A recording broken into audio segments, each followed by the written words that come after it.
Welcome to lesson 2 of This Can Happen. And I'm really excited. If you have your textbook in front of you, we are on, obviously, the beginning of lesson 2. You should be right about page 45. So last week, we spoke a lot about the physical part of the redemption. And we actually mentioned at one point that the time of Mashiach is something that includes, like everything, a body and soul, or a physical and a spiritual component. And last week we spoke a lot about the physical part of it. We spoke about how we can anticipate the physical part, how we can see many of those things already in front of us. We can see many of the signs playing out around us, the taste of Mashiach. We paralleled this to before Shabbos, right? I'm sure you all remember how before Shabbos we taste the food. Okay, great. All of that was about the physical part. But as it turns out, the time of Mashiach, this whole concept, Mashiach and redemption and a messianic era, has a lot more prophesied about it than we led on last week. Last week we stuck to the physical prophecies. No more war, no more famine, no more strife, no more jealousy, disarmament, all the great stuff. No more poverty, right? Lots of amazing stuff. The thing is, there's a whole flip side of the coin to Mashiach, and we'll start with text 1, where Maimonides describes that. Arnold, can I ask you to read for us, please? Text 1. Text 1 on page 44. The place of Mashiach in Judaism. Is that it? No. The one on 45. Yeah. Okay, that's down at the bottom. The King Mashiach is destined. I don't know why he couldn't get it. To arise and restore the sovereignty of the house of David to its former rule. He will build a temple and gather the dispersed of Israel. In his days, all the Torah laws will be reinstated. Keep going. Oh, I see. Behold our affliction and wage our battle. No. You skipped something, wasn't it? When there arises. What page are we on? So we are on page 45. Yes.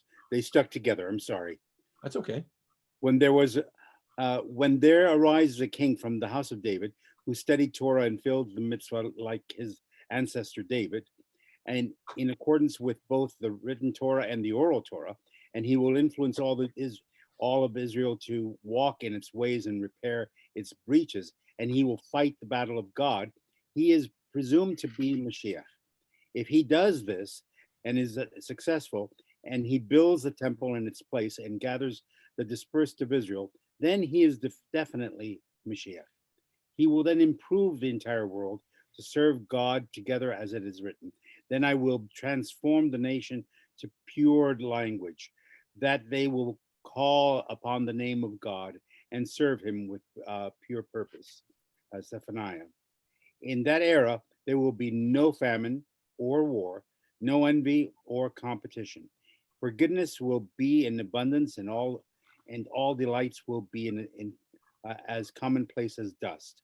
The sole occupation of the world will be only to know God, as it is written, the earth will be filled with the knowledge of God, as waters cover the sea. Isaiah 11:9.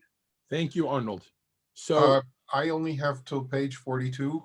Is there a part 2 to the book? I don't have it. You have a physical book, Steve, waiting for you here. Oh, Chabad. For your availability, you can pick it up whenever you'd like. It's sitting outside my office. I have a bag here sitting and waiting for you. I texted you earlier. I don't know if you got my text message. didn't mention the book.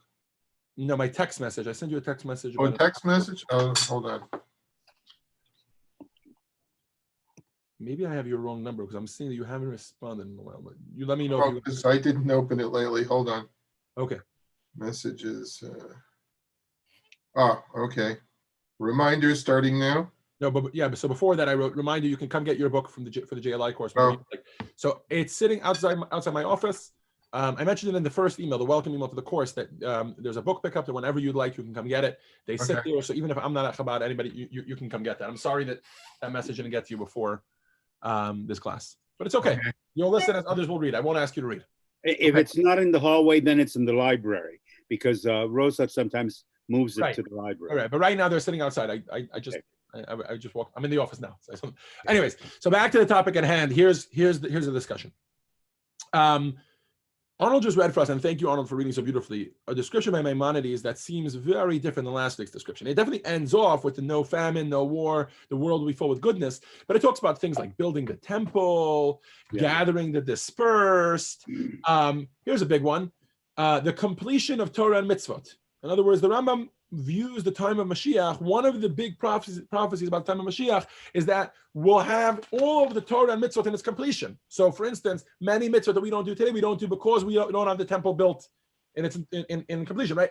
When Mashiach comes, the temple will be rebuilt and we'll be able to do those mitzvot. Okay, great. That's beautiful. But it does seem a lot less relevant than last week's prophecies. In other words, last week's prophecies were exciting. They were easy to want. I'm not sure that right now, speaking practically for my physical self, I'm not sure that I need more mitzvot. I'm still struggling to do the ones that I have here.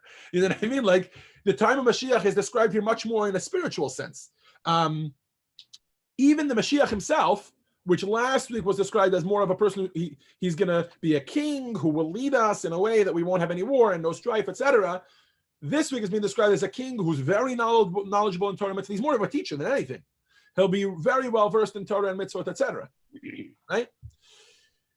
So, and by the way, we've only been quoting Maimonides, but if you'd like to see before Maimonides all the prophecies, we're not going to do that now. But in your books on page 124, there is an additional reading section which will go through for you. I'm sorry, on page 91. There's a full list of all the different prophecies, and this is based on, again, from Isaiah, from Zechariah, from Zephaniah, etc. All these ones that he did. Now, these seem a lot harder to wrap our brain around. In other words, okay, I get it. The world will be better. The world will have no famine. The world will have no poverty. That seems something like I can get on board with. But this spiritual bliss is something that's a little bit harder because we do live in a physical world. It's a little harder to get on board with. And more importantly, the question is why? Why is when Mashiach comes, why is it necessary for the temple to be rebuilt? Why is it necessary for all of the people to end up, for all the Jewish people to end up living in Israel? Why is it necessary for all of the Torah and mitzvah to be kept in their entirety? Why are all those things necessary? Okay, and that's the opening question for today's lesson. So, just to kind of summarize here, why does the messianic goal of a better world, which seems like a nice utopia to believe in, why does it need to include Torah and mitzvot? Why can't we just stick to what we spoke about last week, which is elimination of violence, poverty, and disease, and stuff like that? So in order to understand that, we really need to get to the soul of Mashiach, to understand on a spiritual level what exactly Mashiach is really all about. We can't just talk about the symptoms of Mashiach, which are the physical side effects, that there won't be famine, won't be war. We have to really dive deep into this and understand what it is. So as we know, Mashiach is not a mitzvah to believe in Mashiach. It is an ikar. It is a foundation of our belief. It is a principle of faith. It's not a mitzvah. In other words, it's not one of the 613 mitzvot. Rather, it is one of the 13 principles of faith that Maimonides lays down, which we believe in. In other words, it's a foundational part of our Judaism. And before we begin to explain why that is, let me just show you that in practicality. Okay? Let's start by going through our prayers. All right? Text 2, which is really a whole bunch of texts, as you can see, and Ron, if I can ask you to read them for us, please, is going through the Shemona Esrei. So anytime a Jew prays, right, Jewish people pray 3 times per day. Anytime we pray, there's a Shemona Esrei, or the Amidah prayer, the silent prayer, where we stand and we ask God for blessings, right? We do 19 blessings in total as part of that. Let's go through them. And we're not going to go through all of them. We're going to go through a couple of them, and we'll see how many times in just one prayer, okay, this is 7 minutes, 10 minutes that you stand and you pray to God. How many times is Mashiach mentioned? Go ahead, Ron. You are mighty forever, my So, Lord. so Ron is reading now. 1 second. Ron is reading the second blessing of the 19. Go ahead. You are mighty forever, my Lord. You resurrect the dead. You are powerful to save. It's interesting, though. I'm enter something in here. When they talk about resurrecting the dead, they speak of it in the present tense, not the future. Why? That is interesting. That's a good question. I don't have the answer offhand. I have some theories, but for now, let's focus on this point. It's a great question. And you know what? We can actually move on to the next one because we already see right here the resurrection of the dead being mentioned, which is the time of Mashiach. That's one time it's mentioned. Okay, let's move on to the seventh blessing. Keep going, Ron. O behold our affliction and wage our battle. Redeem us speedily for the sake of your name. For you, God, are the mighty Redeemer. Blessed are you, Lord, Redeemer of Israel. Clearly referencing redeem us speedily, right? Clearly referencing a time when we're going to be redeemed. The 10th blessing. Sound the great shofar for our freedom. Raise a banner to gather our exiles and bring us together from the four corners of the earth into our land. Blessed are you, Lord, who gathers the dispersed of his people Israel. Okay. We just mentioned that in Maimonides, right? Gathering the dispersed people of Israel. That's definitely the time of Mashiach. Okay, the 11th blessing. Restore our judges as in former times, and our counselors as of yore. Remove from us sorrow and sighing, and reign over us. You alone, O Lord, with kindness and compassion, with righteousness and justice. Blessed are you, Lord, King who loves righteousness and justice. Clearly a reference, restore us as in former times, right? So clearly there's going to be a Mashiach, which is going to bring the world back to a time that we yearn for, in this case, the time of the Beit HaMikdash, the Holy Temple. Okay, let's keep going. Blessing, the 14th blessing. Return in mercy to Jerusalem, your city, and dwell therein as you've promised, speedily establish therein the throne of David, your servant, and rebuild it soon in our days as an everlasting edifice. Blessed are you, Lord, who rebuilds Jerusalem. Fair enough. Clearly asking for the rebuilding of Jerusalem, the time of Mashiach. Great. The 15th blessing. Speedily cause the Scion of David, your servant, to flourish and increase his power by your salvation. For we hope for your salvation all day. Blessed are you, Lord, who causes the power of salvation to flourish. And the last one, the 17th blessing. Lord, look with favor, Lord our God, on your people Israel, and pay heed to their prayer. Restore the service to your sanctuary, and accept with love and favor Israel's fire offerings and prayer. And may the service of your people Israel always find favor. May our eyes behold your return to Zion in mercy. Blessed are you, Lord, who restores his divine presence to Zion. So you cannot, thank you, Ron. So you cannot pray the Amidah without mentioning 7 times explicitly that Mashiach is going to be coming and we want him to come now. Okay? In other words, just to put this in other words, you cannot go 20 seconds of a reading in the Siddur, which we do 3 times a day, okay, without saying, God, our Savior, who's going to redeem us, who's going to return us to Zion, who's going to rebuild Jerusalem, who's going to restore our judges, who's going to resurrect the dead, who's going to sound the great shofar. Please do this all now. Do it for us, do it for us, do it for us. Now, just to clarify, we're 3,333 years in exile. I'm sorry, that was the wrong quote. We're 3,333 years since the Torah was given to us. We are over 2,000 years in exile. Okay, so we've been doing this for a long time. But yet our sages felt, and granted, this is not in the Bible, but this is definitely the closest you're going to get to that. In other words, we do this every single day. We pray to God, and it is put together by our sages from 2,000 years ago. But the question is, why would they feel the need to insert into our prayers?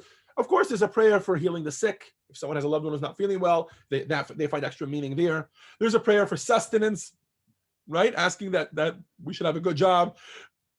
We should be able to earn money, that our stock should come back with good returns, right?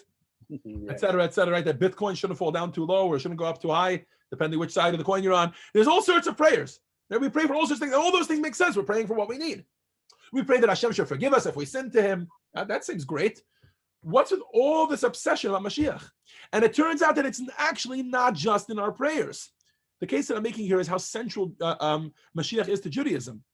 It turns out it starts with the daily prayers, but it continues in the meal times. We don't have to sit here and quote them all, but a number of times during meal times, during the grace after meal, from when we wash our hands before the meal, and which, by the way, is a ritual that actually technically we don't need to do today. We only do it in case Mashiach should come right now. Our hands should be washed, okay, believe it or not. And after the meal time, same thing.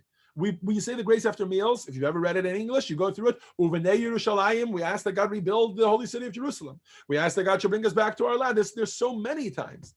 The Jewish calendar, right? We have days of mourning For instance, the 10th of Tevet, when we mourn the siege of Jerusalem, and then the 3 weeks in the summer, which are bookended by Shiva Asar B'Tammuz, the 17th day of Tammuz, and the day of Tisha B'Av, when the Beit HaMikdash was destroyed. Those are days that are designated. They're supposed to be dedicated. Okay, obviously, we fast on those days. That's what's most popular. But in addition to the fasting, we're supposed to pray and beseech and ask God for what? You guessed it, Mashiach, right? We're asking, the temple was destroyed on this day. The temple will be destroyed. The temple will be rebuilt one day, and that's what we're waiting for. In fact, the identity of those days is actually a very interesting phenomena. Those days are days that we mourn, but we always say that they're going to be the biggest holiday. Because if you think about it, the day that the Holy Temple was destroyed, right, which right now is the biggest source of anguish for us, when Mashiach comes and we'll be living in the ultimate utopia with the third Beit HaMikdash, may it be speedily in our days, that will be the biggest holiday will be when, there was a destruction of the temple, and then afterwards it was rebuilt. So that allowed us to get to this new phase. So those days will actually be holidays. Okay, it's all throughout our calendar. It's throughout our traditions. It's throughout our life cycle events. Okay, at the Brit Milah we talk about the coming of Mashiach. Of course, under the chuppah. First of all, one of the 7 blessings actually asks that. Here, I'll quote it for you. Od Yishama. Okay, there's a famous song to this that we sing at chuppahs and at weddings, etc. Meheira Yishama. May it shall yet be heard in the cities of Judah and in the streets of Jerusalem, the voice of happiness and the voice of joy, the voice of a bridegroom and the voice of a bride. Can we just be happy with the day that we have today? There's 2 people getting married. They spent God knows how long trying to find each other. They finally found each other. Now they're getting married and they're going to have children. They're going to build a family. It's an amazing moment for Judaism. Can't we just be happy with that? We have to say, we're happy about this, but we're really going to be happy when Mashiach comes with it. Obviously, the message is, and of course, the breaking of the glass is the ultimate of that, right? The message is, this is not the true happiness. It's happy. It's very happy. But the true happiness will be when we can do that with Mashiach. And then, of course, at other life cycle events, such as death and mourning, for those of you that were at the Journey of the Soul course, you're familiar with the customary, or even if you just know it, right? You go to a Shiva house, you go to pay condolences to someone, and what do we tell them? Hamakom Yenachem Eschem, may God console you, Besoch Sha'ara V'Leitzim V'Yerushalayim, among the other mourners of Zion and Jerusalem. Seriously? You come to somebody, he's already or she's already mourning some terrible occurrence that happened in their lives, a tragedy. Maybe it's like a child that died at 6 years old, and you come in, no sensitivity, you say, your suffering is bad, but your suffering is like together with all the Jewish people suffering because we're all waiting for Mashiach, right? I mean, there's explanations, obviously, to all these things, but Mashiach is obviously something, it's not considered insensitive to say that to a Jew. It's actually considered the most sensitive thing to say, don't worry, there's better times coming, Mashiach is coming. It's like so pervasive. If you look just beneath the surface of everything in Judaism, Mashiach is there at every single moment. And the question is why? Okay, so in order to understand that, we really need to understand the original question, which is, why is Mashiach one of the 13 principles of faith? Why is it such a fundamental thing to Judaism to believe that someone's going to come and redeem us? And like we said, to believe that he's not only going to bring a physical salvation, amazing things physically, but also spiritually. Okay, so we're at the 13 principles of faith. So a lot of you have been asking about this and want to understand what all 13 are. You actually have them listed on page 53. I mentioned it last week in figure 2.2. But in order to give you a full and proper overview, please pay your attention. Please direct your attention to the video screen.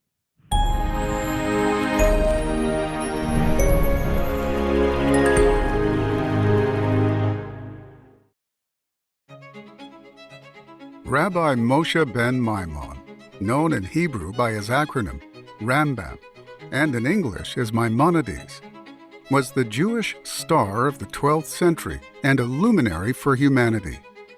One of the greatest codifiers of Torah law and a giant of Jewish philosophy, he formulated a list of the 13 principles of Jewish faith, or as he described them, Judaism's fundamental truths and very foundation.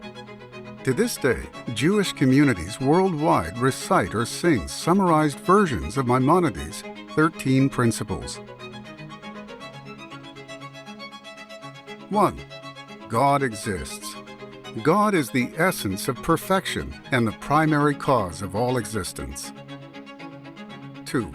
God is one.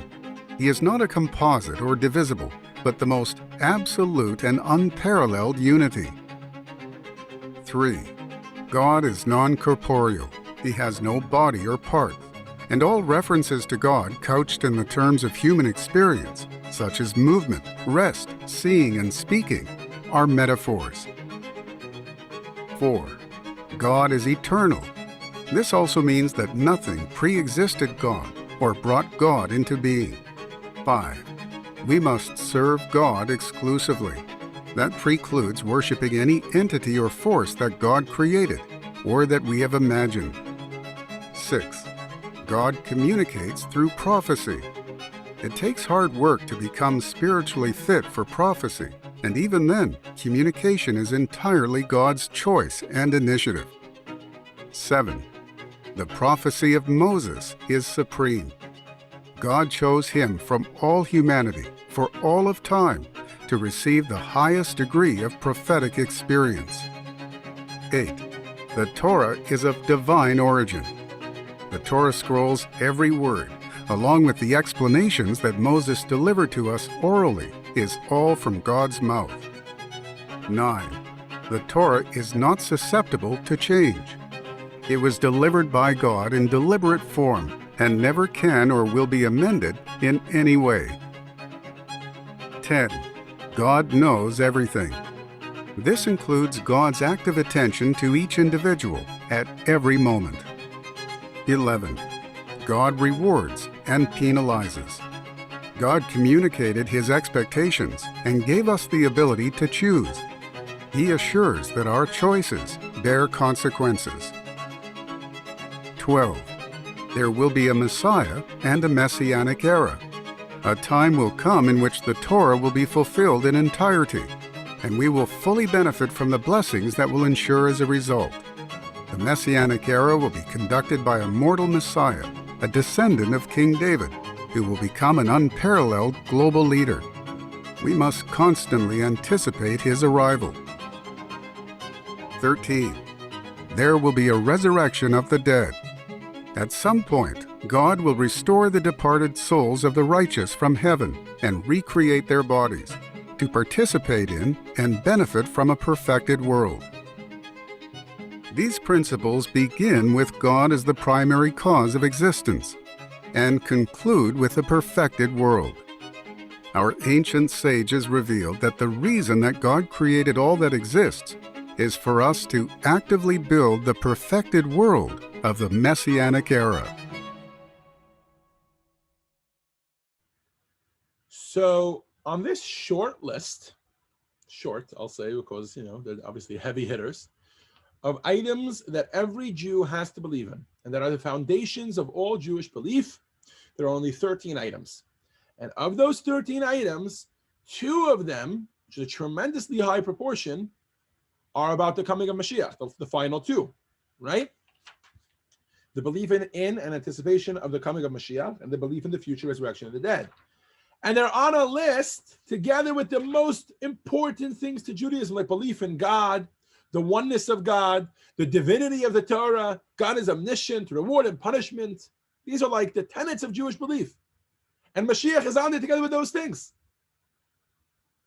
Instead of me saying why, like all difficult parts of the lesson, I'm going to ask you guys. Why? Please type in the chat if you can. Why? In your view, on page 54, why is the belief in and yearning for Mashiach so central to Jewish life? What makes the belief in Mashiach so fundamental to Judaism? Anybody got any ideas? You can also unmute yourself if you'd like to.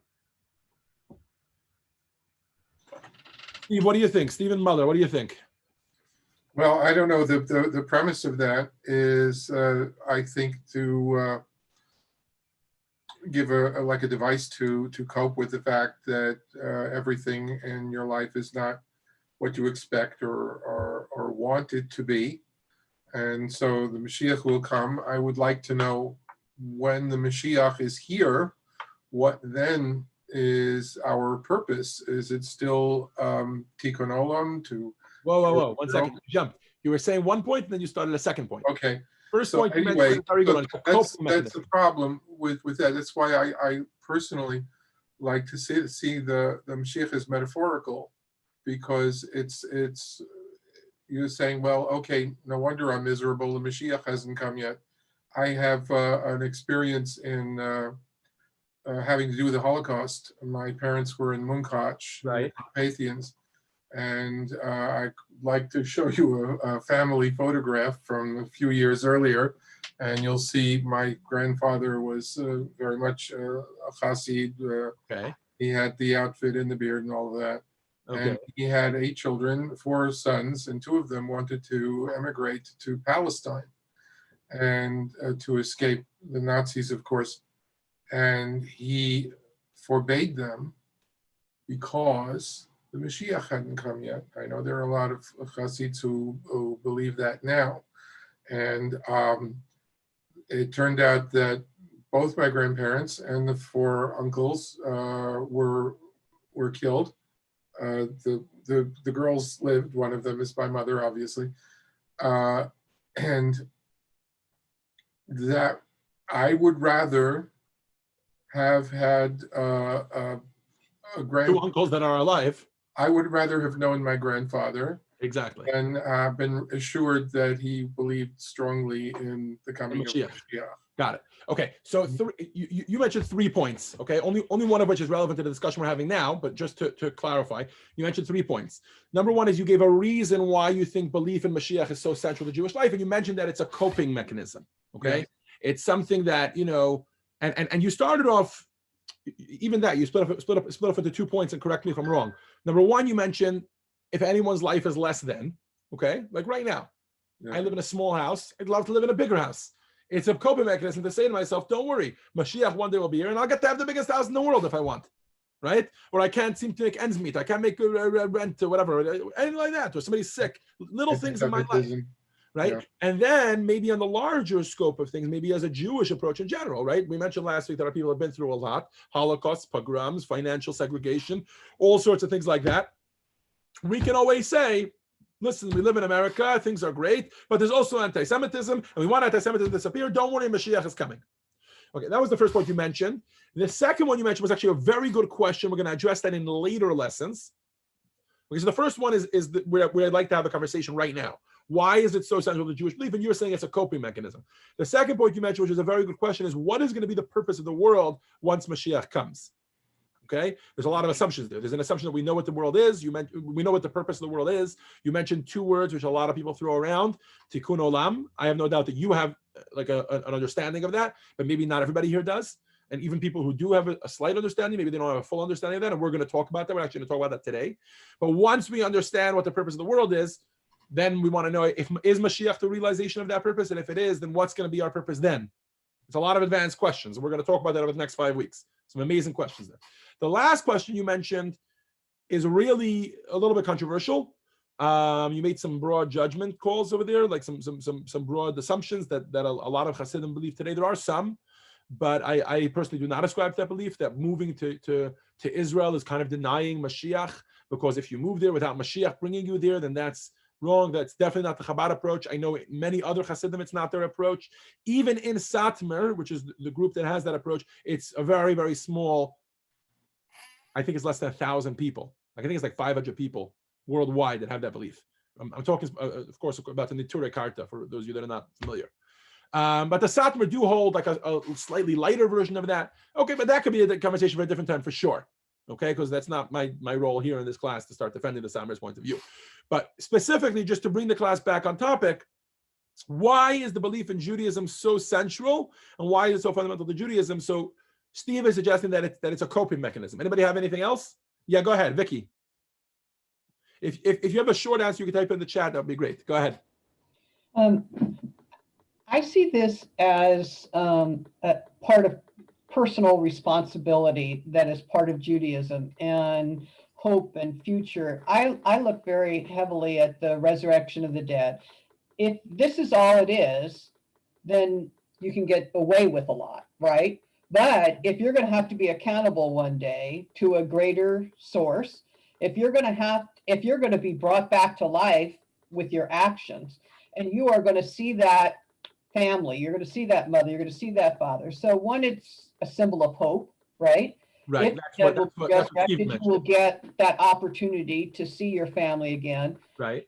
Two, it's kind of like an answer to, is that all it is? Is that all there is in this life? There's not just this life, but a future life. Right. If So accountability. come and we're going to all be together one time at one point, then all of our actions, all of our deeds, all of those responsibilities will come together. And It if you means want something. to participate in that, you need to be a good Jew. You need to pay Got attention, mitzvahs, tzedakah, etc. Absolutely, absolutely. So you're mentioning a second point, which is accountability, right? So it's important to be accountable. Okay, Vicky, I'll just mention one point, which is the solution to that could be the afterlife. In other words, in last course, when we discussed the journey of the soul, where the neshama goes after this world, of course, there's Mashiach, which at one point will happen, and then there'll be the resurrection of the dead. But before that, there's what happens to people when they pass away. We are our loved ones now, the ones that have passed away, they're in an afterlife.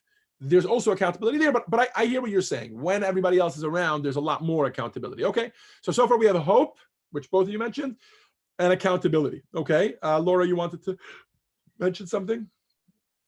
Mine was kind of similar to Vicky's. I was going to talk about hope and a similar theme to accountability, which would be like we got to pull together as a team to make this happen, like a purpose. It provides like an objective, a group objective, like we're all pulling together to create the proper conditions for Mashiach. Also, in addition to the other things Vicky already said. Got it. Okay. So we have some very good points. And Nicholas mentioned in the chat, it is revealed knowledge. It is true. In other words, you're going to get like confirmation when Mashiach comes. Is that what you're saying, Nick? No, I'm saying it's central because it's reality. It's true. What you're describing Right, but is not, what we do. So just to clarify, not everything that's true necessarily has to be a foundation of Jewish belief. One example that I gave last week is we as Jews believe that the world was created in 6 days and God rested on the seventh.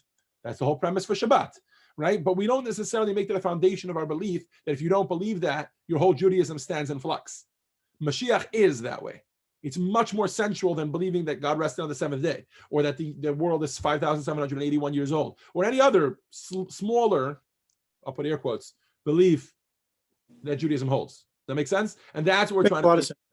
So I want to start by putting to rest the notion that Mashiach is a pipe dream and that it's something that we use as a coping mechanism to get through hard times, both on a personal level and on a global level.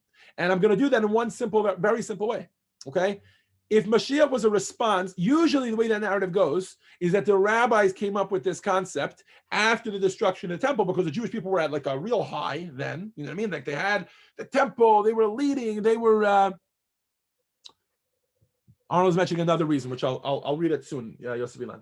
But the Jewish people were at a real high. Think King Solomon at that time. All the kings of the world came and they were in submission to the Jewish kings. And the temple and the Jewish people would come to Jerusalem and they all resided in Israel. It was such a beautiful and amazing time. Then all their dreams got dashed.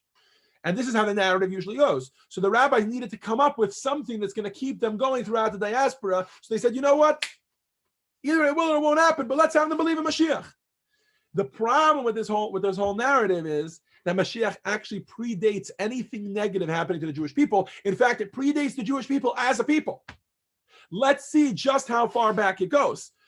Vicky, can I ask you to read for us text 3, please? Just don't forget to unmute yourself.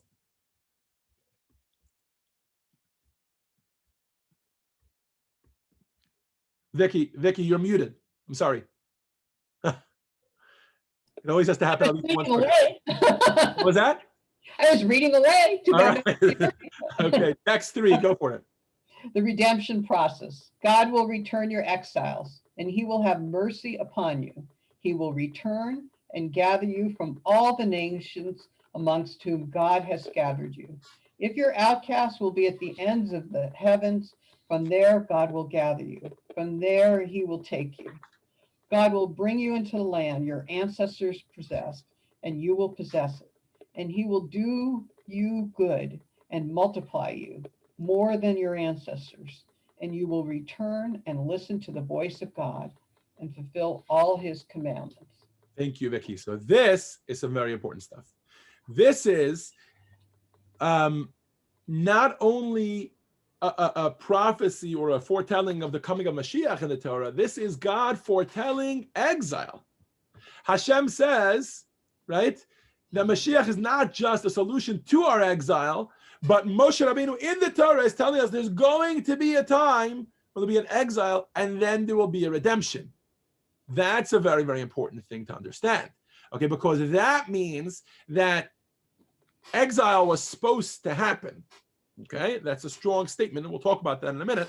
But that means that we specifically are supposed to understand Mashiach not as only a personal dream and hope that things will one day be better. That's great. You want to hold on to that, no problem. But that's not the identity of Mashiach. That belongs more in last week's lesson when we talk about the physical promises of Mashiach. The actual spiritual identity of what the time of Mashiach is much deeper than that.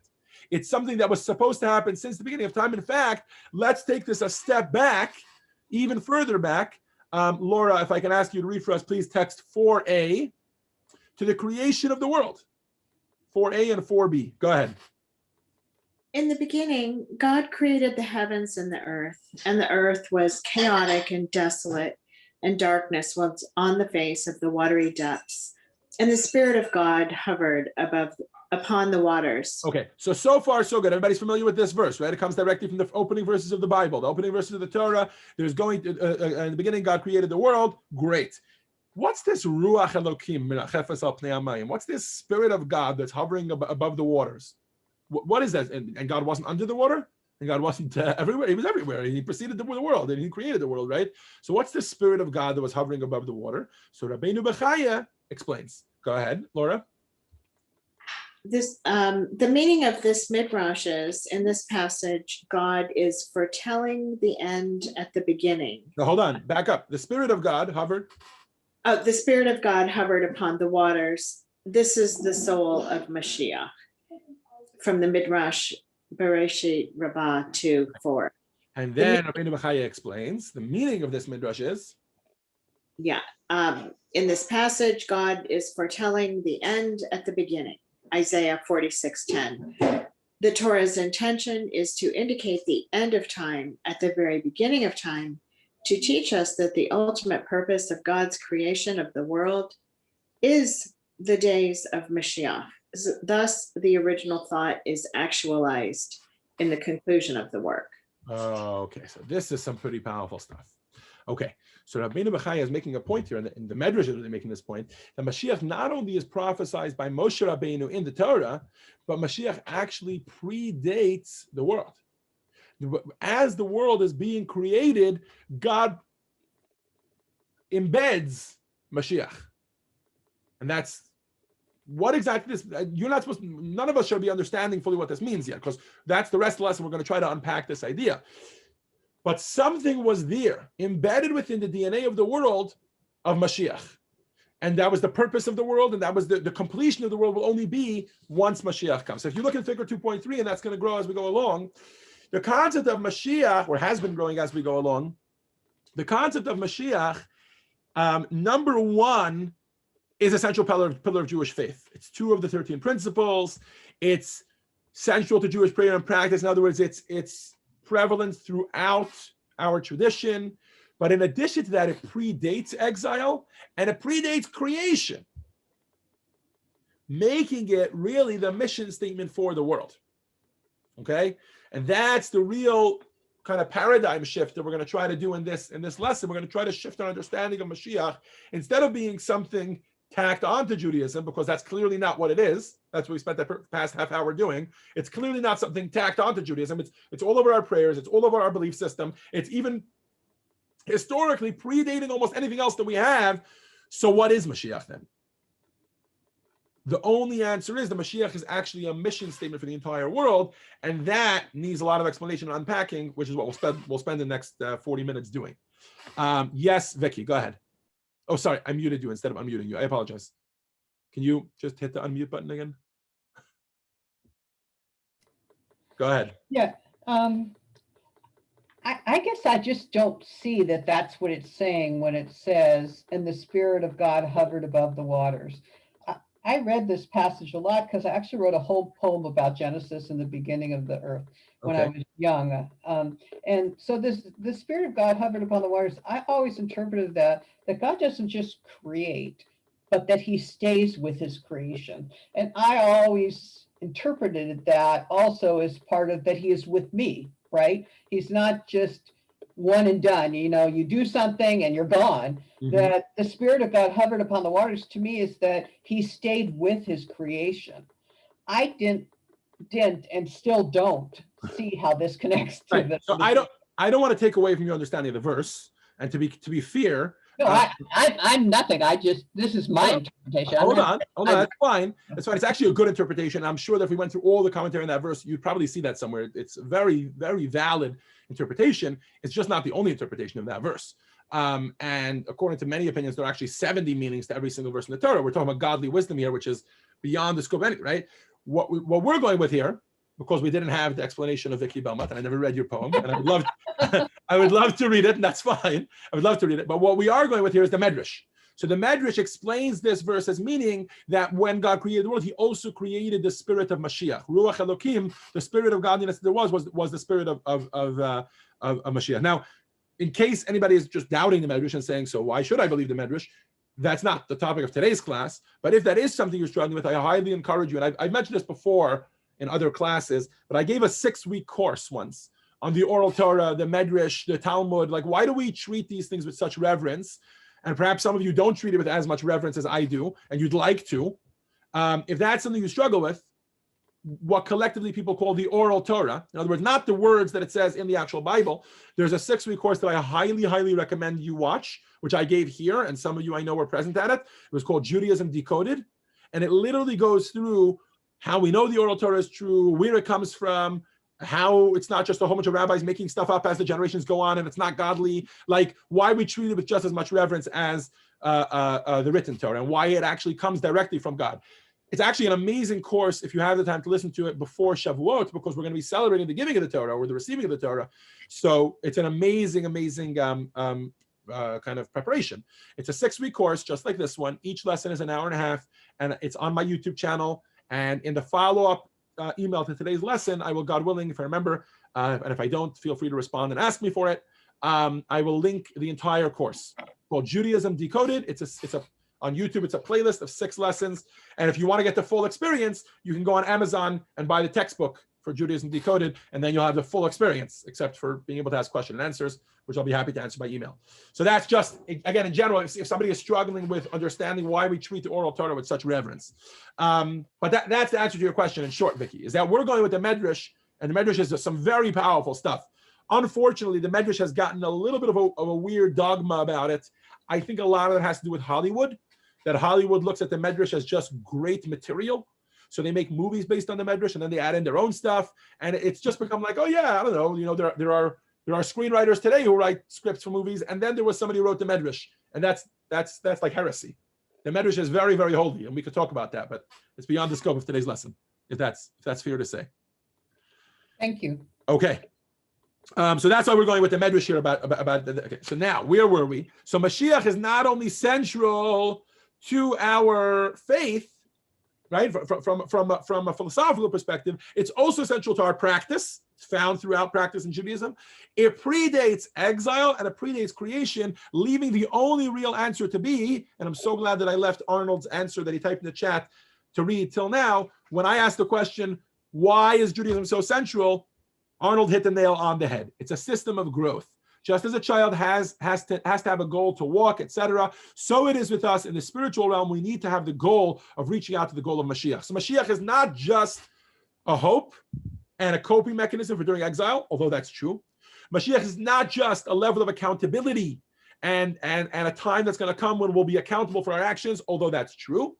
Mashiach is also the goal of humanity and the world and the Torah and everything that we believe in, right? And if we can get on board with that, which is the rest of the lesson where we're going to fully flesh that out, and we're going to throw around terms like tikkun olam, but we're going to really understand them on a deep level, what that means and why that would even be the purpose of creation, etc. But if we can fully get on board with that, I think you'll all agree that would immediately answer why Mashiach would be so central to Judaism, why it would be a pillar of faith, philosophically, why it would be so prevalent in our prayers. Because if that is the goal of the world, then obviously it's going to be prevalent everywhere, right? That's like saying you walk up to a building, and I'll borrow again the phrase that we just read on page 57, which is at the end of the Rabbeinu Bechaya. He says, thus the original thought is actualized in the conclusion of the work. The original thought being actualized in the conclusion of the work is the only healthy way that any person goes about doing anything in this world. You think something first, then you do it. If you're just doing without thinking, as we all know, that's ridiculous, right? But just to really emphasize this point, think about when someone builds a building, okay? Imagine if you come on day one of construction and all they're doing is an empty plot of land, and all you're doing really is digging a hole and for a foundation in order to pour the concrete in order to eventually build a building. I know a lot about building buildings because we're almost done the mikveh. But imagine if you come on day one and somebody comes, let's call him Yoav, all right? I'll tell you what his role is in a minute. You just see him. He's walking around the construction site and he's got papers. And you peek over his shoulder and you see that on his papers, there's like details about where the chandeliers need to hang. And you're like, you idiot. You showed up at the wrong thing on the wrong day. Today we're digging a hole. We're not doing anything else. We're just digging a hole. What are you coming with? Where we're going to hang chandeliers?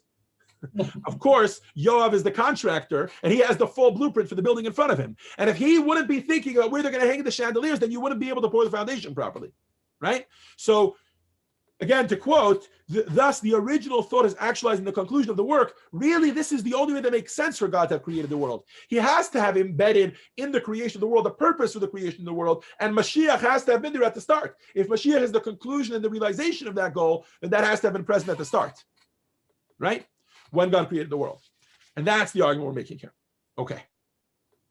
So why did God create the world? Okay. As it turns out, we have some information here. We're going to start with Tanya, although Tanya is quoting a number of verses from the Torah. We're going to start with Tanya, which is kind of like the Bible of Hasidism. It's kind of like the fundamental work written by the Alter Rebbe, the first Chabad Rebbe. It's a book that's about 300 years old. I'm giving a little bit of introduction, but I'm realizing that most of you are probably familiar with the Tanya. He lays down the purpose for the creation of the world as a desire that God had. Okay, he rephrases this as kind of like a primordial desire that God had for the entire world. Steve Horowitz, can I ask you to read this for us, please? Text 5. Don't have the book. Oh, I'm sorry, my bad. So then Stanley, if I can ask you to read for us, please. Don't forget to unmute yourself, and text 5 on page 60. Text 5. Can I be heard? We hear you. Okay, great. It is known, the sages have said that the purpose of creation of this world is that God desired that he should have a home in the lowly world. It's also known that the days of Moshiach, and especially the time of the resurrection of the dead, are the fulfillment and culmination of the creation of the world and the purpose for which it was originally created. Okay. That's from chapter 36. And of course, the Alter Rebbe is restating the fact that Mashiach is the purpose of the world, but he's also giving us a mission statement. Let's use that term. God desired is a key word, which we'll talk about in a second, that he should have a home in the lowly world. Lowly is also a key word, which we'll talk about soon. Now, he continues talking about this in he had already spoken about this in chapter 33. Stanley, you want to read text 6 for us, please? Certainly. This is what the human being is all about. This is the purpose of the human being's creation and of the creation of all the world, both the lofty and the lowly, that God should have his home in the lowly world. Okay, again, that word lowly. Anybody else a little weirded out by that? First of all, the idea that there's a lowly world implies that there are higher worlds and there are lower worlds. And then what does a lower world even mean, right? So before we continue, it's very important to understand when we say higher and lower, we don't mean spatially, of course, right? We're using this figuratively. Think of when you say that there's a higher or a lower level of understanding Nobody is talking physically, right? Higher and lower is obviously a very figurative term, and it's used to describe on levels how high or how low something is, right? In order of importance. But the point that the Alter Rebbe is making here is that of all the worlds, which we're going to introduce in just a moment, the purpose of the whole creation of the world was to create a dwelling place for God in this lowly world. Okay, so this world, the one that we're familiar with, is called the lowest of all of them. And we'll talk about the higher ones in just a moment. And the purpose of the entire world, of God creating the entire world, was to have a home for himself down here. Okay. The Tanya continues. and this is back to chapter 36. And we're going to read this text 7. I really want you to pay close attention. If you're not paying close attention here, you're going to struggle with the rest of the class. Okay, we're not going to give it all to you in one shot. We'll read text 7. It's a long text. And then we'll revisit it a few times and we'll break it down. And hopefully by the end of the class, we'll understand this text properly. And then we will really have a proper understanding as to the mission statement for the world. Ron, can I give this long one to you? Is that okay? Not a problem. Okay, text 7 on page 63. Now in regard to God, the distinctions of higher and lower do not apply, as God pervades all realms of existence equally. But the explanation of the matter is as follows. Before the world was created, God was exclusively and singularly one, and he pervaded the entire space in which he created the world. Insofar as God is concerned, it is still the same now. The change brought about by the divine act of creation relates only to those on the receiving end of the vitality and energy that God infuses into creation, which they receive via the many garments that conceal and obscure the divine radiance. As it is written, "For no human can see me and live."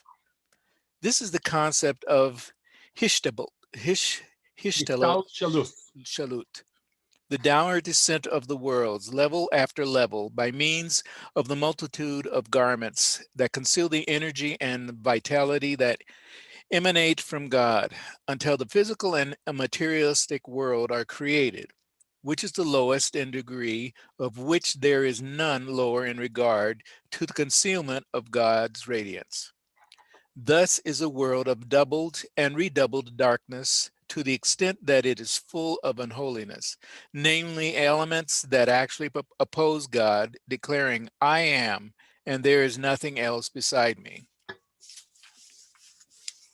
Clearly, the purpose of Hishtalashut, of the worlds and their descent level after level, is not for the sake of the higher spiritual worlds, as they constitute a descent from the radiance of the divine presence. Rather, the ultimate purpose of creation is this lowest world. For such was God's desire, that he should derive satisfaction when the forces opposing godliness are overcome and when darkness is transformed into light. The result is that infinite radiance of God is revealed within this physical world, the place of darkness and the opposing forces, with the advantage of the light that comes from the darkness. With the Ecclesiastes 2:13, with an even greater intensity than its revelation in the higher worlds. Thank you, Ron. Okay, that text had a lot of information and a number of ideas to digest. So let's take it one step at a time. Okay. Point number one that I think is being introduced in text 7 is this concept, this Hebrew word that Ron kept struggling with, which is hishtalshalut. Okay. The best translation for that is a spiritual chain. Okay. There's actually the word shalshelet, for those of you that know a little Hebrew, which means a chain in English, but it's not literally the word for a chain. It's kind of a chain reaction or a chain process. Okay. For the purposes of our conversation, we'll call that the spiritual chain, and we'll talk about that in a moment. Another point which is introduced in text 7 is that at the end of their spiritual chain, in other words, there's kind of higher and lower along this chain, this world is the lowest world, the lowest rung on the chain, so to speak. And that's where God wants a world. Okay, that's the second idea that's discussed there. The third idea that's discussed there is that what is the process for making a home for God on this lowest rung of the chain, in this lowest level of the spiritual chain, the process for that is that the world is purposely dark, and our job is to radiate light within it, and specifically kind of like the diamond in the rough kind of analogy, or the rose among the thorns, by us revealing light, as he quotes from Ecclesiastes, the more we reveal light in a darker place, the darker it is, the brighter the light shines. Okay, everybody with me so far? Those are the three ideas that we're going to discuss now. Let's start with Hishtalshalut, or this spiritual chain. Okay. Oh, sorry, this was a slide I should have played just as I was describing the idea that true satisfaction for God is when darkness is transformed into light, right? So in this analogy, it's like God taking a pair of shoes, specifically making it dirty, in order that when they're then rebuffed and polished, etc., you have that feeling. Anybody who owns a car, maybe I should add in there, and has kids, so the car gets filthy, and then you get a really good car wash, not the $30 type, like the $150 type, and they wax it on the outside, and the type that I do before Passover, you know what I'm talking about, the light that you see after the darkness, right? The feeling of satisfaction when it was in total disrepair, and then it gets fixed. But we'll more about that in a moment. Let's start with Hishtalshalut, okay? Figure 2.4 in your books, or if you'd like to, it's here on the screen. According to the Zohar, here's the deal. The world was preceded by what? By just godliness.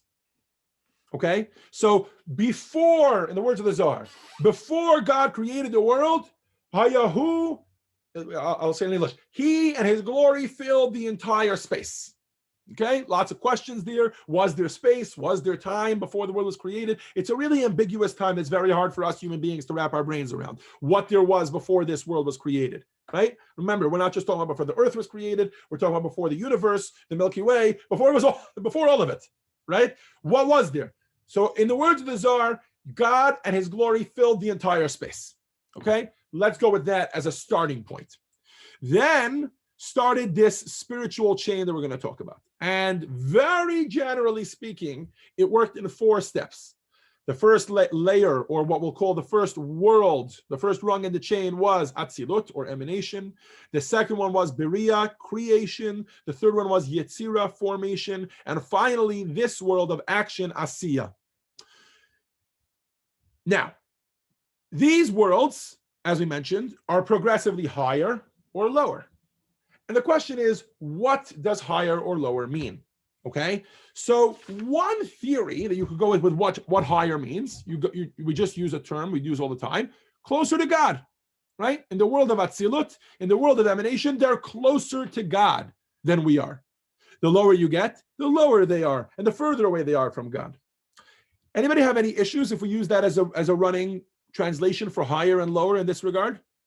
Can something be higher or lower, or closer or more distant from God? Anybody have any issues with that? Somebody's got to. I personally don't see it that way at all. No, but besides for the fact that you don't personally see it that way, do you have reason why? Simply because all aspects are the very essence of God in every way, shape, or form. Right. Or in other words, God is everywhere. Yeah. If God is everywhere, how can something or somewhere be closer or further from God? Correct. Right? Okay. So the higher and lower that the Zohar is describing about these four levels, these 4 worlds, cannot really be how close they are to God. So the Tanya in text 7, and now is a good time if you want, while I'm talking, to start seeing that in the text, you'll see it. The Tanya introduces a different idea. Perhaps the difference is on the world's perspective, not on God's perspective. God is everywhere. The question is, how revealed is God to you? Yeah. In other words, right now, God is right here in this office with me. I don't see him, putting me in a very dark space. If you go up a couple worlds, where they are, they perhaps perceive godliness, maybe not his full glory, but they perceive some of the godliness around them. So higher and lower, in terms of the Tanya's definition, is how revealed is the reality of what's going on to the beings in that world. So then my chat text earlier is correct or not? Yes and no. I'll get to it in a moment.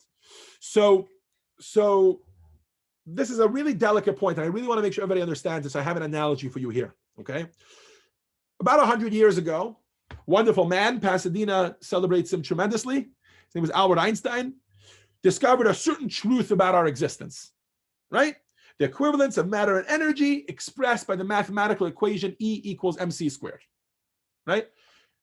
Question number one, was that truth about the world, E equals mc squared, was that any more true after Albert Einstein discovered it than 1,000 years before he had when they weren't anywhere near discovering it? Obviously not. The world was operating that way always. That truth was always true. And just to illustrate that point, let's go back to today. Let's say you have two rooms adjacent to one another. In one of them, there are 30 scientists who have a real and probably much better understanding of E equals mc squared than I do. And in the other room are 32-year-olds that have much less of an understanding, if that's even possible to say, than I do of E equals mc squared. The truth of these realities, of any, really, I just chose E equals mc squared as an example, but it could really be anything. The truth of this idea is equally true in both rooms, right? The only difference is with regards to the recipient. The 32-year-olds don't, there's a space there, right? The 30 toddlers or 32-year-olds, they don't have any grasp or understanding or revelation. It's completely unrevealed to them the truth of the world that about matter and energy that Albert Einstein discovered. Whereas in the other room, it's fully a revealed concept that they're all aware of. Okay? As you go through the 4 layers, the 4 rungs of the chain, and really, by the way, those 4 rungs get divided up many more times, but very generally speaking, these 4 worlds, as you go down through these 4 worlds, the reality of godliness becomes less and less revealed to the inhabitants of the world. Purposely so. Okay? And I want to talk about that. In fact, before we get to why God would do that, the actual word for world in Hebrew, anybody know? Olam, right? Olam is the word for Hebrew. But you might not be familiar with the fact that it's actually etymologically related to another Hebrew word. It shares the same root word as ha'elem, which means to conceal. So what is a world? Remember, before the creation of the world, God was there in all his glory. When God created the first world, which was kind of step 1 to what we have here with our computers and our smartphones and our people and our animals. When God created the first world, which was just a a very subtle version of that, what does it mean that he created a world? What does it mean that he made a world? It means that he concealed himself a little bit. Allow me to elaborate.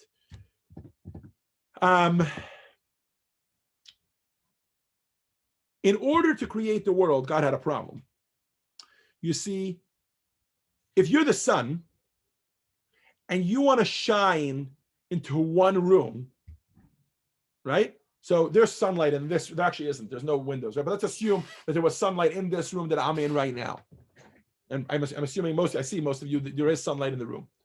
The sunlight that's in your room is obviously not the entire sun, right? It's one ray from the sun, okay?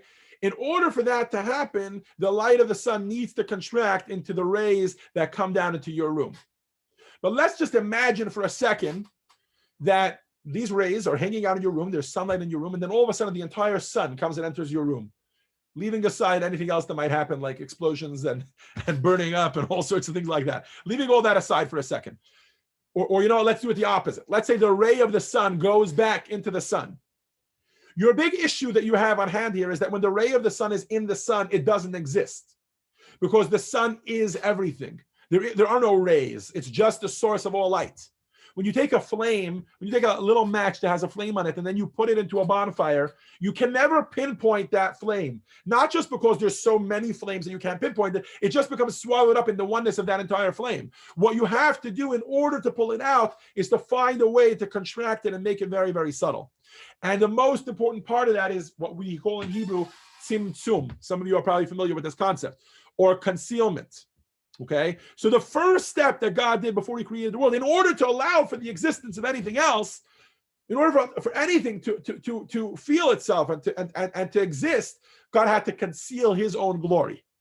I hope I'm not losing you guys here. Some pretty deep philosophical stuff, but if you can bear with me, the end of it is very, very powerful. We end up at a much deeper understanding. So as we go down these four worlds, the concealment becomes more and more intense. Again, just as a reminder, the concealment is not from God's perspective.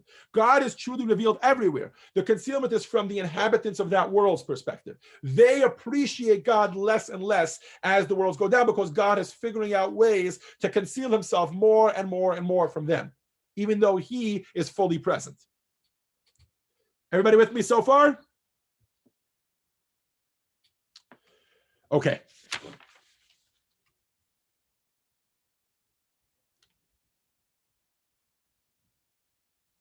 By the way, I just to really tie this back to the same idea of the principles and the foundations of Jewish belief, if you turn back to page 53, where you have all 13 principles of faith, you'll actually see some of the hints of these ideas of how we appreciate God from a Jewish perspective as opposed to other religions in the first four foundations. Just to repeat them for you, the first one is that there's a God who is perfect in every way and is not dependent on any other existence for anything. All other existences were created by God and are utterly dependent upon him for their existence. Number two is that God is absolutely one and there are no composite parts or aspects within his being. Number three is that God is not physical, nor does he possess any physical properties. And number four is that God is timeless and eternal. That's the idea. These four foundations, which might not have been fully graspable to you before this explanation, now become fully understandable. God is everything. God is everywhere. The only difference is in the way we relate with him in terms of the concealment or the revelation levels that we have to God. Okay? So that is the Hishtalshalut. Okay, that's step one. There's the spiritual chain. But out of all the worlds, where does God want a home? Down in this physical world, in the world with the most concealment possible. Okay, let's talk about that world for a second. Text 8 drives this point home. Laura, can I ask you to read for us, please? Text 8 on page 67. You're all getting more chances to read because there's like 3-4 people that don't have books here. They're welcome to come pick them up whenever they'd like this week. So go ahead. Text 8, Rabbi? Yes. The fact that every creation and event appears to us as tangible and real is only because we do not apprehend and see with our physical eyes the godly energy and divine breath within each creation. But if the eye were allowed to see and apprehend the vitality and spirituality being infused into every creation by the divine utterance, the physicality, materiality, and substance of that creation would be utterly invisible to us. As such, there literally is nothing besides him. Thank you, Laura. So anytime we see anything in this world, I'm going to use this can of Polar 100% natural seltzer, calorie-free, as an example. We look at this and we see a certain amount of space that it takes up. We see a certain enjoyment that we get from the seltzer. We see certain colors. We see all these physical properties of this can. That's because we live in the world with the most concealment from God. Okay? Were we to be able to appreciate what this can of seltzer really was, in other words, were we to be hardwired in a way where we actually see the truth of every existence and not the physical limited version that we have as physical human beings, all we would see here is godliness. That's it. Not even one specific form of godliness. All we would see is God. God is the truth of everything. However, what happens is that we live in this paradox of a world. On the one hand, the whole physical world is the whole existence of the physical world is completely and utterly dependent on the divine creative force that is God. That's animating it at every single moment. And yet it is oblivious to its true understanding and its true and its true source. And it thinks, that this is a can of seltzer. Or to take it and make it a little more sophisticated, that's where atheists come from. I don't mean to beat up here on atheists. The point is very simple. That's where the idea, the potential even, that a person can deny his existence, right? Have you ever seen a beautiful work of art hanging on the wall of a gallery, and yet somehow maybe the piece of art can talk or something like that, and it keeps screaming at everybody, I made myself, I painted myself. And people are looking in and say, but you don't have hands, how did you paint? He says, don't worry, I figured it out. You don't have paint, how did you paint yourself? No, I figured it out, right?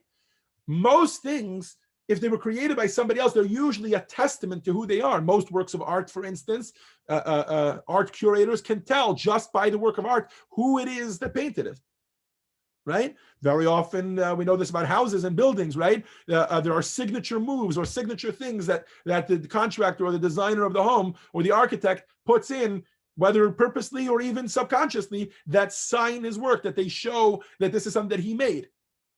The world, our physical existence, is the only one that's the opposite. It's given to us, of course, there are lots of telltale signs that God exists, but it's given to us specifically in such a way that we can always deny God as the creator of the world.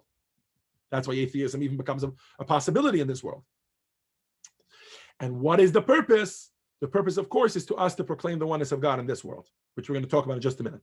The purpose is to, in this lowly world, which we now understand what lowly means, the world with the least revelation of the existence of God, for us to create a home down here for God. Right about now, some of you are looking at me and you're like, 1 second, so this comes from Tanya. Where is the basis for this in Jewish belief? So let's take a moment to go through this from the beginning with the verses and everything like that, okay? Let's start with text 9. And this is going to be a very, very, very powerful thing, okay? The whole, everything we discussed so far is, and we've just been telling you what the purpose of the creation of the world is. We haven't discussed why that's the purpose of the creation of the world, okay? We've just been throwing around this term. We're going to make a home for God in this lowly world. That's what Hashem wants. That's the mission statement. But the idea, first of all, it starts all the way in the Torah, of course, and goes all the way through. But more importantly, it has a very strong and sound reasoning to it. Okay. Where are we holding here? I guess Arnold, go for it. Text 9, if you can read for us, please, on page 68. This is from Devarim. It's not in heaven. The mitzvah that I command you this day is not mysterious to you, nor is it far away. It is not in heaven that you should say, who will go up to heaven for us and get it for us and teach it to us so that we can do it. Rather, the matter is very close to you, in your mouth and in your heart, to do it. If you were perfect in every way, infinite, eternal, and eternal self-sufficient, what would there be for you to desire? And I guess we would be filling that in. You on 69. No, you read the question as well. You only I realized. That's fine. That's fine. Okay. So what is the purpose of the world? Right? Hashem, meaning let's start with a simpler question. Where is the purpose of the world? Okay, if we use that map that the Zohar gives us, that there are 4 worlds, 3 worlds, or even 4 worlds that precede our world, what is to tell us that we are the most important part here in this physical world? Wouldn't it seem counterintuitive? Wouldn't God want a spiritual experience? Here in this text, directly from the Torah is making a point that actually, I don't want you going to the heavens. Hashem says, I don't want you abandoning your physical state in a quest for a higher spiritual existence. Don't say to yourself, you know what? If it's my physical desires that are making me want to eat non-kosher, and it's my physical lust that wants me to sleep with someone else's wife, and it's my physical yetzer hara and evil inclination that wants me to steal from other people, or that pushes me to murder, or any of these things, so then I have a great idea. The common theme here seems to be that the physical is bad. My physical body with all its physical desires seems to be bad, right? There are religions that base their entire religion on this concept. What is the solution? Celibacy. What is the solution? Hedonism. What is the solution? Get away from the physical world as much as you can. Abandon it in the pursuit of a higher spiritual existence. Says God to us, no. The purpose of the way that I created the world was specifically in order for you to do physical things. In fact, if we can use the word work very hard about God, I don't think that we can, but just for the purpose of this conversation, let's do it. God worked very hard to create a world in which we can give tzedakah. Think about it for a minute. God could have stopped after Atzilus, that first world of emanation that we discussed, right? Which is very spiritual in nature, very little physicality there, very a tremendous amount of revelation of godliness, very little concealment, the highest world. If that's what God wanted, he would have stopped right there. Let me ask you a question. Can you give tzedakah in Atzilus? Of course you cannot. Why? Forget the fact even that there's no people who have a need for tzedakah, and there's no coins or money with which you can give tzedakah, or there's no homeless which you can help out. Forget all that. Forget all that. You have a very simple issue here. You have a very simple issue here. No materiality. There is no counter desire. There's no challenge. In other words, there's no other desire which is telling you don't give tzedakah. The whole world is expressing, because it's so close to the divinity of God, the whole world is expressing that it wants godliness. So you doing godliness is no proof. God didn't have to create the worlds at all. The whole purpose of this process is God says, I don't want you to remove yourself from the physical. I want you to be in the physical. And when you're in the physical, I want you to deny the physical. In other words, within the physical, I want you to find me, to find godliness, to find the purpose, to find divinity. Okay? And now we get to probably, at least for me, the biggest bombshell of the whole lesson, the part that I appreciated the most. And that is this question that Arnold asked a little too early. Okay? If you were perfect in every way, infinite, eternal, and utterly self-sufficient, what would there still be for you to desire? Anybody? Let's get some things in the chat. Come on. What does God want? God can do everything, okay? Let's start with the things that we want. We want a nice big house. We want to be set. We don't want to have disease. We don't want to, right? We don't want to die. God has all those things. He's omniscient. He's omnipotent. He's all the omnis. He's got them. Maraika, if you were God, what do you think you would want? What's left for you to want? Let's get some typing in the chat, guys. Come on. Maraika, what do you think? I don't know, like mitzvot. He wants us to do a mitzvot. Very good. Mitzvot. That's great. Why can't God just have mitzvot already? If he has a desire that I don't know how many Jews there are in the world. What is it? It's like 8 million? No, it's more, right? How many millions Jews are there? Somebody type in the chat. Somebody catch me up. Like 12. 12. If there are 12 million Jews in the world and God has a desire that 12 million Jews should on the seventh day stop resting, let him create 12 million robots that will just rest on the seventh day. Like, you seriously, it's a much easier way than putting us in the driver's seat. Ridiculousness. So if he wants mitzvot, he could have had that on his own. Steve writes in the chat, he wants a perfect world. He could have made his own perfect world. Again, Stephen Muller, spread the awareness of God. He could have spread the awareness of God on his own. What is the one thing that a perfect being cannot have? Ron wants to create a being who would be able to partake of himself to the extent that he is able to. No problems. Let him create that. Why does he need to make us? He could have created a different type of being that just would have done that. Remember, he could do anything. So what is it that a perfect being is missing? I'm saying it in the statement. Listen to the question again. Laura, what is a perfect being missing? Well, I can't answer that. I feel confused by that question. Okay. But is what you're getting at, are you referring to, like, I'll use the word energy, like he wants us to align our energy with his purpose, align our... I'm not denying anything that anybody's saying here. What you're saying is true, that he wants us to align our energy with his energy. That's great. That's amazing. I'm going to ask to all of these suggestions, I'm going to ask the same question. So why couldn't he have done it without creating the world? If he wanted our energy aligned with his energy, it was already. Before he created the world, there was nothing that was negating him. No energy was misaligned from him. But within the world, it's like giving a counterbalance. It gives us something to sink our teeth into and create the balance of alignment. Like, 1 second, you're assuming that he needed to create us and then he needed to figure out something for us to do. He didn't need to create us to begin with. But you're getting to something. You started to talk about a counter or something. The one thing, yes, Arnold. How about his own recognition of otherness? Wasn't that what he had before he created us? he didn't have that because he was everything. Oh, you say he didn't have another being for him to know another being. You're starting to get close. If I had to put it in one word, I would say the one thing that a perfect being does not experience is imperfection. Okay.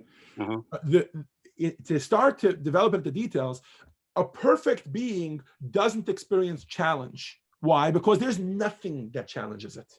There's nothing about him that's imperfect. So he doesn't. Challenge is, and we all know there's something about challenge to be experienced, but overcoming challenge has a very strong satisfaction to it, right? A perfect being does not experience challenge because that would be imperfection. There's nothing that challenges his will. An imperfect being doesn't experience relationship, and maybe that's what you were talking about, Arnold. The other that he can then have a relationship or a partnership with, because there is no other. There's nobody else. There's nothing else besides for him.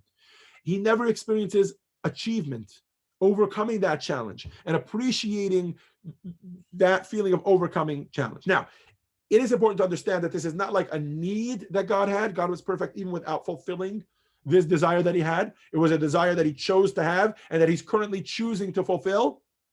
But this slide right here, that what a perfect being desires is challenge, a challenge which leads to achievement, relationship which leads to partnership. That is the key to understanding why the purpose of the world is everything that we just mentioned. And this is why God created an imperfect world to be perfected, imperfect human beings to become perfect human beings, a dark world in order to shine light, a world where there are no mitzvahs, where they don't appreciate the oneness of Hashem in order that they should reach that stage. In other words, God created a broken world for us to fix. Anybody recognize those words? What's the Hebrew word for fix? Anybody? Tikkun, Tikkun olam, to fix the world. Why? How come people talk about tikkun olam? They fix it. They talk over and over again about how the purpose of the world is for God to fix the world that God created, to fix the world that God created. Why did he create a broken world to begin with? Couldn't he just have created the world fixed? That's really where the key lies. God specifically created a broken world in order for us to fix it so that he should be able to experience what challenge and achievement means, what relationship and partnership mean. Vicky, can you read text 10 for us? Every single Friday night, when we sit down for Kiddush, don't forget to unmute yourself, Vicky. Every single Friday night, when we sit down for Kiddush, we sit down to drink a cup of wine, we say that God created the world in 6 days, and then we say Asher, and he appreciated, and he rested from Asher bara Elokim la'asos. What he created to make. That's a very strange term. The Medrash explains. Go ahead, Vicky. Yeah. Hey, again, which one you want me to read? I'm kind of... Text 10, we're on page 70. No, that's where I am. Okay. But I thought we had just finished the other. I was a little confused. Everything that was created in the 6 days of creation requires further doing. The mustard seeds needs to be tempered. Legumes need to be softened. Grain needs to be milled. Even the human being requires fixing. This is the meaning of what it says, all his work, which God created to make. Genesis 2:3. The Torah doesn't say created and made, but rather created to make. This is to teach us that everything requires fixing. Amazing. So God created the world, and when he's creating the world, remember, when we make Kiddush, we're quoting from the Bible, from the Torah, when God is creating the world. When God created the world, he made it to make. He created the world in a way that there's something to fix. And in fact, when we do that fixing, whatever it is, we become partners with God in creation. That's a very powerful point. That's something. God created us to experience challenge, which will lead to achievement. Through us, God experiences challenge, and then he experiences achievement. Through us, God experiences a world where it's not natural to feel him, to experience him, and to appreciate him, for him to be revealed. And then we come and we do that. And that to God is a tremendous nachas. Why? We'll never understand. Why God had this desire, why this is what he wanted. It's the only desire that a perfect being can have. But even that, he could have had the fulfillment of that without creating the world. But that was the desire that he had. To become partners in creation by creating this home for God in this world. God created the world to be a home for him. but he didn't finish the process. He only went 50% of the way. And then he created these people and he said, they're going to finish the process for me, but I can't get involved. If when this person is presented with a temptation to whatever it is, to not do something that's going to create the world and make the world a home for me, whatever the temptation or the challenge is, if I then step in, says God, and I fix the problem, I've taken away the whole purpose of the world, right? So he doesn't. He never steps in. As Maraika mentioned earlier, he gives us free will, right? And he lets us choose between doing good or doing bad. He lets us choose between fixing the world or continuing to break it. And our job is to fix it. So what is Mashiach? Mashiach is the realization of that. Let's start with text 11, okay, which is how the prophet Yeshaya or Isaiah, Ron, if I can ask you to read this for us, please. It's how he describes the world when Mashiach comes. Look at this interesting verse he uses. No longer shall your master be cloaked. Your eyes will see your master. Mashiach is when the home is done. The home is complete. And now that the home is complete, Hashem says, all right, there's no need for me to conceal myself from these beings anymore. Rather, I will be there in full revelation, and then now they will be part of me. Okay, this opens up a lot of questions. I know Stephen is already itching to ask them. He's like, 1 second. So once Mashiach comes, we have no purpose. Are human beings still going to exist? Why do human beings need to continue to exist once they built the home? If that was the whole purpose of that, these are amazing questions. We're going to get to them next week. But this is the point I want to end off with this week. When Mashiach comes, think about some of the phrases that we use when we talk about Mashiach. We say, when Mashiach comes, this is a slide that I was supposed to show earlier about the imperfect world perfecting itself, the diamond in the rough, right? When Mashiach comes, what are the phrases that we use about when Mashiach comes? Here's one quote that Maimonides uses, right? We quoted this last week. The world will be filled with the knowledge of God like water covers the sea. You know why? Because the world will have reached this perfection. The Torah and mitzvot will reach their perfection. Every single one of the mitzvahs will come back. Why? You know why? Because the will of Hashem will be the only will that there is. Okay? Now, in short, all of this concealment that we're experiencing now is only in order for us to be able to reveal light. And when Mashiach comes, that concealment, that layer of tzimtzum or of filtration, that's filtering godliness out and allowing us to experience ourselves as separate entities from God, that layer of filtration will disappear. And that will happen when Mashiach comes. Now, how do we do that? Why are mitzvahs a part of that? What happens when that's done, when Mashiach comes? That will be the topic of next week's class. Okay, so really you could look at this week's class, next week's class as a part 1 and 2 of this topic specifically. But I hope that by today, I've left you with one very important piece of information, which is, in order to understand what Mashiach is, we've established that Mashiach is the goal of the whole world. We now need to understand what is the purpose for the creation of the world. And hopefully you've walked out with that understanding, what the purpose of the creation of the world is. And then next week, we'll continue to tie that in. So what does that have to do with me? How when I do a mitzvah, am I in the middle of doing that process? And then what the world will look like when all those mitzvahs are done and Mashiach actually comes. See you all next week for lesson 3. 1 second. We skip next week, don't we? Yes, hold on. So I'll see you all in 2 weeks from now. That's right, next week is Shavuot. I'll see you all in 2 weeks from now on Monday for part 2 of this particular part, where we will continue to talk about the change that this world experiences into becoming the world of Mashiach. And for now, you can direct your attention to the video screens as we summarize today's lesson. Let me just make sure it's shared with the sound. And there we go. Lesson 2. Who needs a redemption? 1.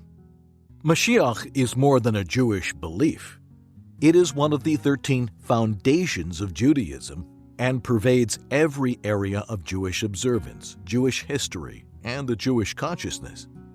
Judaism sees Mashiach and the future redemption as the purpose for which God created the world and the goal of everything we do. 2. Like everything in existence, Mashiach has both a body and a soul. The body of Mashiach, its outer physical reality, is the perfect world described by the prophets, a world of universal peace and prosperity. But this is only the external expression of an internal spiritual dynamic that empowers our progress toward this perfected world. 3. The soul of Mashiach is the process by which, through our observance of the mitzvot, the world is brought into harmony with its Creator and comes to fully express the goodness and perfection of God. Hasidic teaching describes this process as the goal to make a home for God in the lowly world. 4. Our physical world is the lowliest in the chain of the worlds that constitute God's creation. This is not because God is any less present in it. The divine reality equally pervades all realms of existence. But because it is here that godliness is most concealed, allowing for a world that can act contrary to the will of its Creator and even deny God's existence. All the flaws and imperfections that plague our world are the product of this concealment. 5. Our task in life is to serve as God's partners in creation and developing the messianic world. As a perfect being, God experiences challenge and achievement through us when we transform our lives and environment into a home that expresses the divine goodness and perfection, resulting in the advantage of the light that comes from the darkness.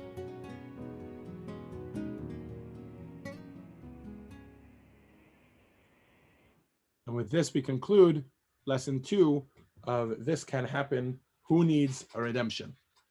Thank you all for joining us, and see you all again, not next week, but the following week. If you have any questions, please feel free to hang around. Bye.